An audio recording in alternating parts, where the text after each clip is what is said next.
Do you want to be more likable, have more friends, or be less annoying? If someone sat me down and told me some of the things I'm going to tell you today, I would have had a much different life. Dawn Super here, helping people have better days. Today I'm talking about how the things we experience when we're young shape our personality as adults. And if we don't like that, what we can do about it. If you are watching this because you know you're annoying, hang in there. It does get better. This is a brief overview of the kind of work I do one-on-one with my clients to help them adjust their perspective. It's a good jumping off point, and it's going to give you some real tools that you can use to help you on your journey to be the you that you always wanted to be. I finally got here, and I'm sharing some of the things that I did to help me get here after a lifetime of trying to figure it out. There's no instruction manual for being a human being, and we have to write our own, and I'm here to help you write yours.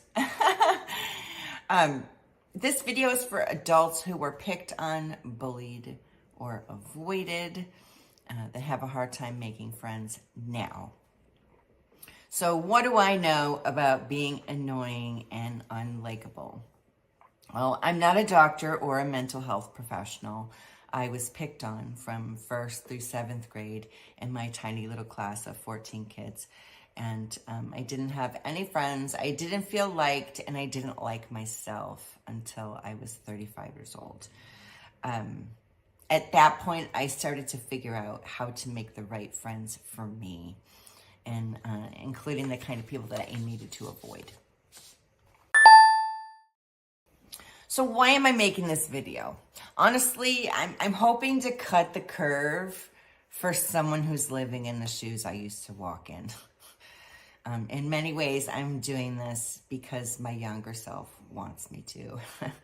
And in every way, I'm doing this because making these videos is very healing for me too. Being a latchkey kid in the 70s, going to a very small school as a little kid, it affected the next several decades of my life. A lot of people say kids are mean to just dismiss the experience of someone who's been bullied, but they say, they're dismissing it, like telling you just get over it. And the process, you do end up just getting over it, but not by dismissing it or shoving it down. You do it by understanding. And that's something that you get into a little bit more in depth in coaching. But just know that kids are mean is not a valid end of a sentence when it comes to being bullied. There's a lot more to it. Trauma changes your personality. I had legit personality flaws that kept the kids from liking me. And no one ever sat me down and discussed it with me in a way that was constructive at all. So I'm making this video to sit you down if you are in those shoes, and to say, yeah, kids are mean, but you need to see your part, if there is any part in it for you at all. Being picked on for your looks, that's a different story. For your weight, that's a different story. That's not what I'm talking about. I'm only talking about personality type things, like I lied a lot as a kid, and I did things to try and win favor with other kids. So I wasn't myself, and that's what I'm talking about, is that kind of stuff. Not being who you authentically are, but being a reaction to the world around you. So when you're doing this, you have to look at your personality through a loving lens. You don't want to be cruel about it. You want to be honest, but you also want to be kind to yourself. From the cradle to the grave, this is it. You get this meat suit to live in. You got to take care of it. It's your vehicle. It moves you through the world and is kind of like the way you experience humanity. So up here, it's important to make sure it's a good place to be. And mine wasn't for a long time. And watching videos like this and listening to conversations like this can help you turn that around. So when I grew into an adult and I still didn't have any friends, that's when it was obvious that I was the common denominator in all of it. And nobody sat me down and said, Dawn, you're annoying. This is what you do and this is why you do it and this is how you can stop it. They just stopped returning my calls. I spent decades battling loneliness, like even in a crowded room. So if you're annoying and you know it, or you figure you must be because you don't have any friends, this video might help give you some ideas on what you can do about that. There's an important distinction to be made between needing people to like you and wanting people to like you. I did a whole video on this. It's what happens if I don't need people to like me, because needing people to like you affects your personality. So I'll link that below. If you're serious about working on changing your personality, it's something you should watch for sure. What are some annoying behaviors that make us unlikable? For me, I talk too much. A lot of it was trying to stay awake because I had undiagnosed narcolepsy for a long time. I also overshared, like TMI. Did not even understand that concept. I had no boundaries. And I got drawn into gossip. Gossip is social currency that bankrupts your soul. And Americans are super hungry for it all the frickin' time. And it affects our personality to do things like that. And we don't realize it when we're in the thick of it because it's social currency. We want friends. We want to be likable. We want to be with people. So we dish the dirt and sell ourselves out for a moment of friendship. I also have literal itis where I take everything very literally. I can deliver sarcasm quite easily, but I struggle with processing it. I have a very difficult time knowing when people are being sarcastic. Not as much anymore as I spent a long time with someone who's very sarcastic, and I did get some skills in that department, but I still do struggle with it. So some annoying behaviors just copied randomly off the internet are lying, being too loud, being negative or angry, being too positive. Yeah, like gross positive, like, you know, too much. There is too much positivity because you dismiss people when you're too positive. So they say, you know, be positive, have positive vibes, but be real too. Don't just be positive. Interrupting people, always being late. Not doing your fair share is something that's annoying, right? Like you're never the person who drives or pays or, you know, is inconvenienced. You're just always along for the ride. People find that annoying. And drama bonding. If you have those friends who call up and all you do is just, you know, it's a big drama sesh with each other, those relationships are the first ones you should look at giving the axe to because they don't help you in any way, shape, or form. A lot of times we think venting helps us, but venting helps in like a moment, but continuing to venting more than once, that's a toxic thing. You need to learn to let it go because you're living in it. What you think about, you bring about. If you're talking about something, you're living in it. It's in your awareness, and that just perpetuates it. Some life factors that affect our personality. For me, the negatives were isolation, trauma, and again, the lifelong sleep disorders, narcolepsy, adding neurodivergence to the mix. My brain does not work the same way other people's does. So,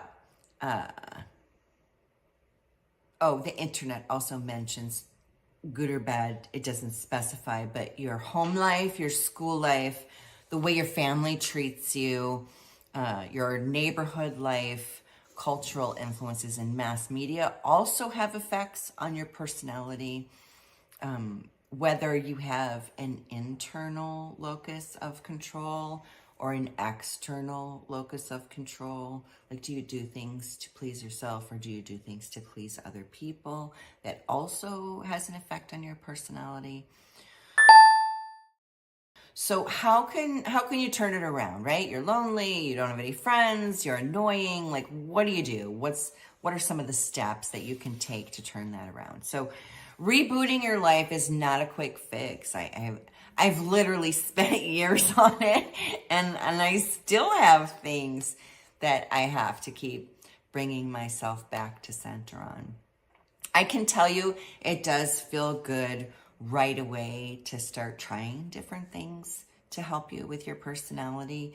A lot of times people notice right away when you make changes in your personality, and that's kind of like a encouraging thing to help you keep doing the new behavior that you're learning how to do. And don't feel weird about having to learn a new way to be. I mean, you're conditioned to be who you are now. So you're deprogramming yourself. You're removing all that conditioning, and bravo to you for even wanting to try to do that. A lot of people aren't awake enough for that. They just sleepwalk through their life thinking that, it is the way it is and they can't do anything to change it. But if you're still watching this, then you care and you want it to be different, and you're doing some of the things that you need to do that. So kudos to you for that. To see something that you do that's keeping you from having the life you really want gives you the courage to work on it. And you feel better about yourself. But I slipped like a lot. It's important to be gentle and kind with yourself too. And to remember that nobody knows what they're doing. There's no book. This is exactly how you behave every single day. And we're all just winging it. Every one of us is just winging it. And some of us just look like we know what we're doing. And that doesn't necessarily mean that we do. And it's not just you. We're all just trying to find our way. So for those of you watching whose personality was affected by trauma, like mine, you don't need to look at your trauma to reboot your personality. You don't need to open any old wounds or revisit any thoughts about it at all. You only need to be who you are today and be honest with yourself about your personality today, and be kind with yourself as you work on changing those things. So, where can you learn more about personalities and what is happening with yours? There's a free personality test online. It's at 16personalities.com. I'll put that in the description below. You answer a bunch of questions. You do this, you do that, you think this, you think that. And at the end, it gives you a 4-letter code for your personality. It's like whether you're an introvert or an extrovert, whether you think or feel, and it goes through it. It can give you some ideas on who you are right now. So as an INFP, I got a lot of comfort out of reading that there were other people like me. And some of those weird little fairy personality traits are common with people who answered the questions the same way that I did and ended up getting the same letters that I did. It gave me a sort of acceptance about some things about myself, kind of like, okay, it's okay to be sensitive, because a lot of people are sensitive. I just need to learn how to work with being sensitive in a world that's not. And so that's my work to do, right? So I can still continue to be my sensitive self. I just have to have those protections to protect myself from people who don't respect that. And it also helps me choose my friends. Like, as a sensitive person, I don't want to be with someone who likes to squish sensitive people. That's not my ideal friend group, no. Some famous INFPs are Princess Diana and Mr. Rogers. So I've got some big shoes to fill. But looking at the people who have the same personality type that you do helps to understand yourself a little bit more.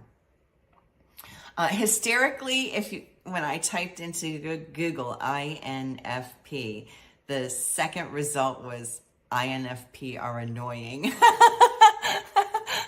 So I totally had my work cut out for me right from the get-go.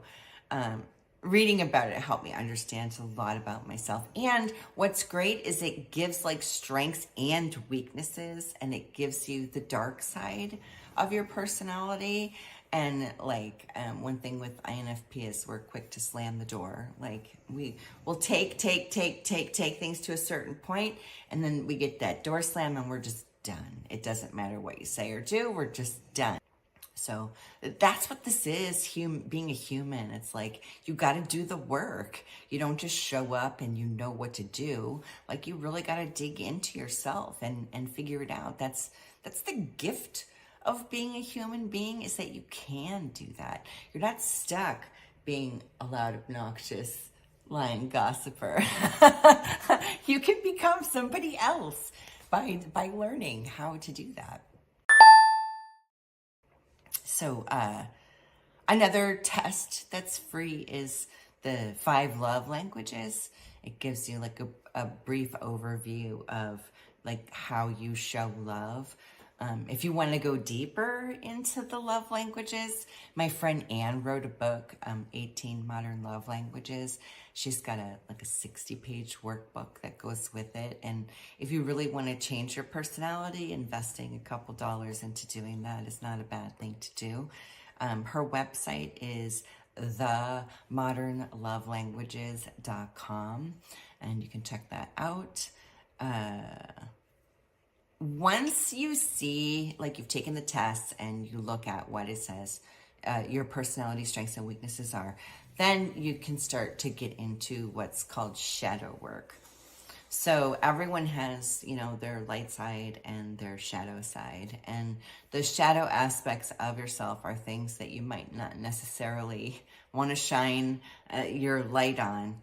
But when you do, it helps you understand yourself a little better. Like, I'm a very big giver. And when I'm giving to someone and I feel like the giving is not appreciated, then I get resentful.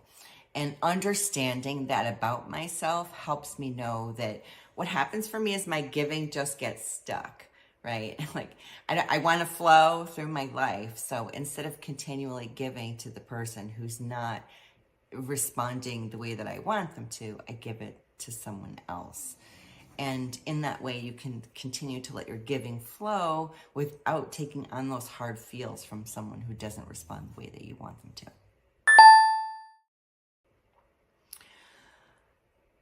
Okay. There's a lot of tips online about how to deal with the shadow aspects of your personality. Understanding and learning boundaries is a massive benefit to anybody who's trying to do anything with their personality.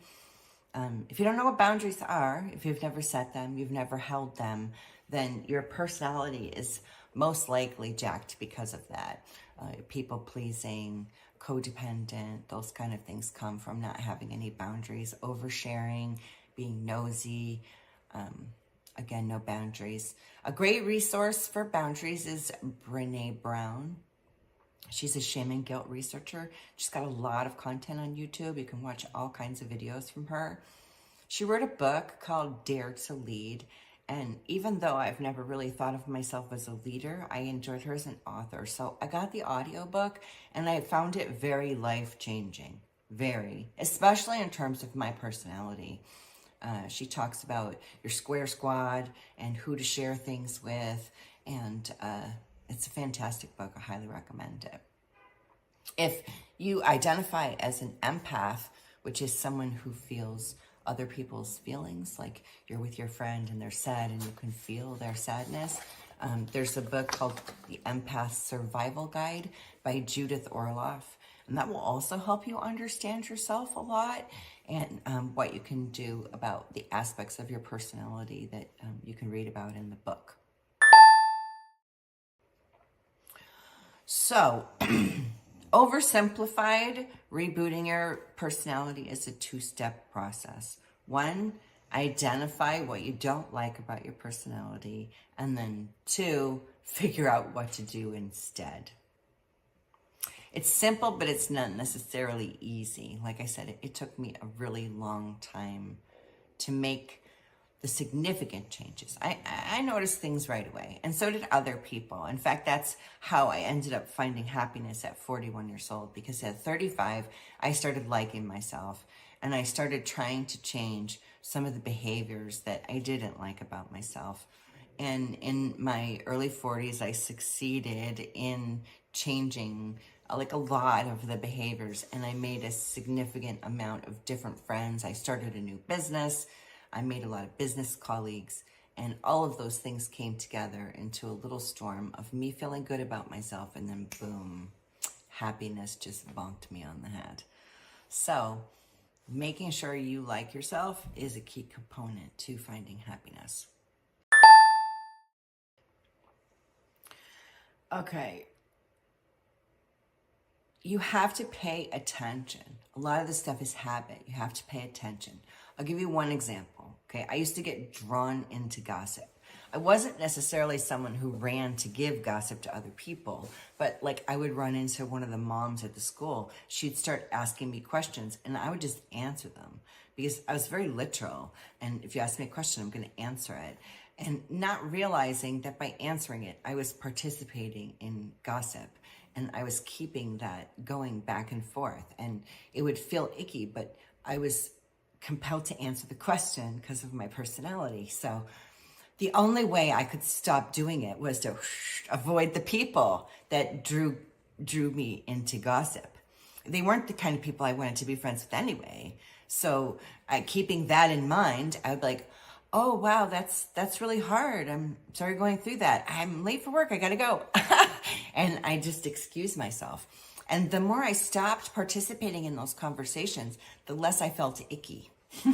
And when you feel better about yourself, you behave better. When you don't feel good about yourself, you don't behave the same.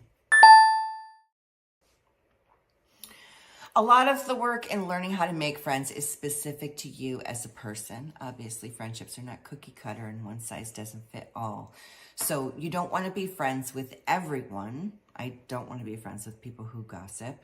And so I don't expect everyone to want to be friends with me anymore. I used to think if they have a heartbeat, they could be my friend. I had no discernment whatsoever. That's how desperate I was to have human contact in my life. It changes you to need friends rather than wanting friends. Online friends are really good too. As someone who has a lot of health issues, I do a lot of my socializing online. It's how I keep up with people. And I might have lunch and be someone you'd want to hang around with.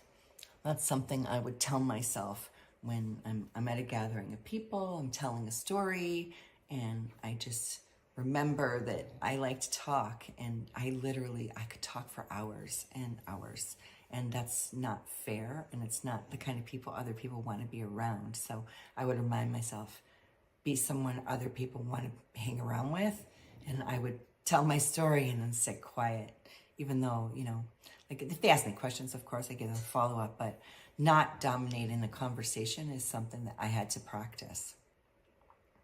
Be someone you'd want to hang around with. That's something I would tell myself when I'm at a gathering of people, I'm telling a story, and I just remember that I like to talk, and I could talk for hours and hours, and that's not fair.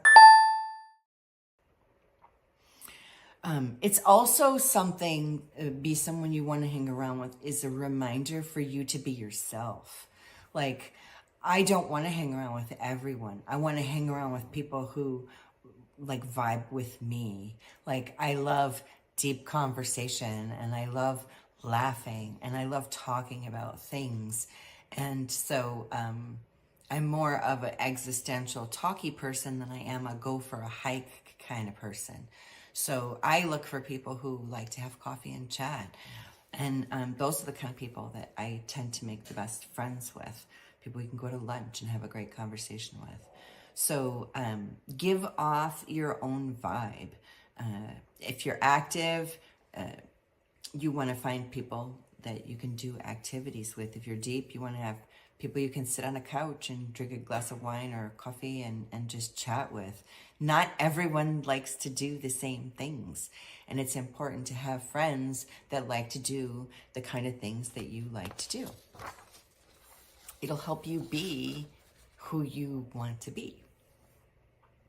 Another video I'll put in the description is a quote I heard a long time ago. It's, have the courage to stand naked when others are wearing their suits. And essentially what it means is to always be who you are. And there are some nuggets in there about how you can do that. So again, the link in the description. It's who you are under your current personality. Is the naked you. And that's essentially what it means. So with some exploration, understanding, compassion, and maybe some conversations with people who love you and will be gentle and honest with you, you can come to find out how the world has poured its sauce on you and how you can start to wipe it off and find the you underneath it all. Helping people find themselves is a gift that I've been given. It's intrinsic and it happens fairly quickly for me. Often in the first session, people understand more about themselves than they ever have before. So if you're interested in a guide to take you through it all, I have a 10-week program that'll do just that. Visit my website, dawnsuper.com, and you can get started today.